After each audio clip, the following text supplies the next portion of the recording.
Steam Next Fest is flooding everyone with thousands of fun demos, and it can be a pain in the ass to try and find the games that really click with you. So if you're looking for some awesome demos to check out, take a look at these titles. Constance. This game is a colorful metroidvania. Take control of a paintbrush-powered girl who is fighting her inner issues in a world being drained of color. If you like the storyline of Celeste, dealing with mental health issues, you'll appreciate Constance because the decay in the world is mirroring her own declining mental state. The paintbrush will be your weapon and key for exploration. Strike down enemies, temporarily dismiss corruption, and unlock doors. Game progression also means skill progression. Gain new moves and abilities while exploring a world representing the struggles of an inner mind. I really enjoyed how snappy and responsive the controls were. As someone who just finished their run through Hollow Knight, Constance's movement felt just as smooth and in my control. Jumps can feel weird in certain games, but this felt perfect, especially for those areas that were somewhat precision platform based. The boss was unique. It took me a minute to understand the gimmick, but the boss fight was incredibly fun once I did. Having to jump over and whack the box, make sure no little bots were gnawing at my feet, and clear the boss of corrosion made it a really fun cycle. If you like Metroidvanias, maybe you blasted through Silksong and need another game to fill that fix, you should check out Constance. Welcome to Dolltown, an eerie game that is set in a nearly abandoned town filled with life-size dolls. Dolls that move and try to kill you. Being sent to work at Dolltown's convenience store turns into a nightmare, as what once made the town a thriving community now makes it a hellscape filled with death and more questions than answers. The style of this game is what caught my eye first. The PS1 graphics and the use of grayscale colors set the tone beautifully. Then I found out you can punch the dolls. A lot of horror games that I've played have been the run and hide type games, so I really wanted to try one where you can fight back. I've also always preferred psychological horror over physical gore horror, so this game fit my preferences perfectly. If you need something to fill that Silent Hill fix, maybe after finishing Silent Hill F, you should definitely check out Welcome to Dolltown. Hold the Mine. A very simple concept. Dig in the mines and don't let monsters in. Hold the Mine was a game that I spent too much time playing. Split into two parts, I spent the day digging down in the mines, gathering materials, scrolls with blueprints, and freeing my dwarven friends. During the night, my freed friends would auto-battle incoming waves of enemies as they tried to breach the mine doors. All those buildings that I built from the blueprints will actually help to improve the dwarves' odds in the nighttime brawl. Some might allow me to send tornadoes of bats, while others might automatically shoot fireballs. The balance and divide of the gameplay made this incredibly replayable. I like the flow of building up for battles each day. Freeing each new team member was really exciting, and I had to strategize how I was going to use my limited mobility in the mines, with what my goals were for that round. Did I want to get materials to build a structure, or did I want to gather relics to power up one of my battle dwarves? And even though I wasn't a true part of the battle, the skills that I could place down did make me feel more included. And I think this game is perfect to jump into for a few rounds at a time, and it's all tied up with an adorable art style bow. Ball Pit. Probably the game that I've put the most time into because it's so addicting already. Ball Pit takes the classic brick break gameplay and infuses it with hard drugs. The falling bricks don't break in one hit, and you now have fire arrows flying at you. But you also have your own artillery, balls that cause enemies to bleed, be poisoned, or burn. So many options to pick from with each level increase. By gathering the shiny gems on the ground, you'll gain levels and choose your upgrades. You can power up what you already have or add something new to your arsenal. And when you have too many, just fuse them. Since Babylon has fallen, it's up to you to rebuild. After each run, you can build and tend to your lands. Buy fields of wheat, forest, and housing as you rebuild the fallen city. This game is perfect. I'm already addicted to it and I've only played the demo. The levels come up so frequently that you're constantly upgrading or adding balls. Fusing them was so fun because you don't know what you're gonna get in the end. Seeing the massive amount of effects happening is so satisfying in its own way. I can play this game for hours and not get bored. Power Wash Simulator 2. The classic power washing simulator, but the second installment. Power wash to your heart's content. Take mud-ridden trucks, buildings, and interior with your high-powered water spout and soap. This game is exactly what you'd expect.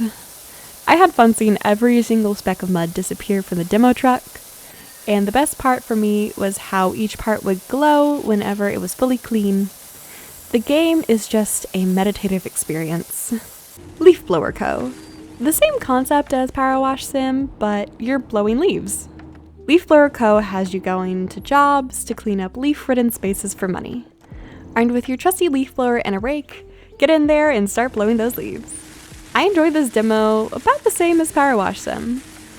It's relaxing to do a simple repetitive task, and the levels are pretty realistic physics-wise. I actually had a leaf end up on top of a fence when I was clearing the area. They fly everywhere based on how you use your leaf blower.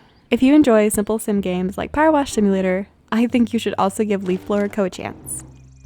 Turnbound. Did you know a tile game could be an auto battler? I didn't before trying out Turnbound. This is a game that has you placing tiles in a limited grid, and then go head to head with another board.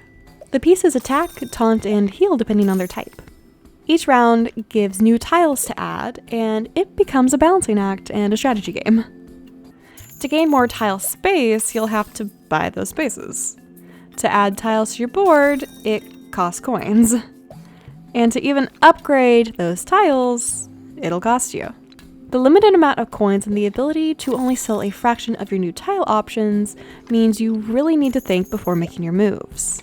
I enjoyed the amount of thought that can go into this game. On one hand, I can mindlessly place tiles and just hope I do well. If I went and placed a bunch of defensive tiles down, I would honestly probably be fine. But I liked trying all the types of tiles, and trying to Tetris the board was actually my favorite part. Slots and daggers. So usually when I rely on RNG to hit enemies, it's because I need to get lucky with my skill shots. But in Slots and Daggers, that's actually the whole game. Taking the concept of turn-based fighting and merging it with a slot machine, this game has you roll for everything. Every attack, you need to roll. Want some shield for defending? Roll it. You need coins to buy upgrades. Hope you roll some. I love this demo because of the style. The art style seems to match the vibe that the game is going for perfectly. The model of the enemies being inside the slot machine just feels right. My favorite part of the whole thing is the minigames built into certain items. This adds another level of RNG, but if you get good enough, you can consistently hit big numbers. I've played so many rounds of this game, and it's still so much fun. Building up an arsenal of different items to roll makes each run entertaining, and it makes it feel less repetitive than it easily could have been. Skate Story. Do you want a skateboard? Do you want to eat the moon? Great, try Skate Story. The only bad thing is you're made of glass, so don't hit anything. You get to control a glass demon who is skating in the no-skate zone of the underworld. Each move, from pushing the board forward, to jumping, to doing tricks, are all based on your inputs.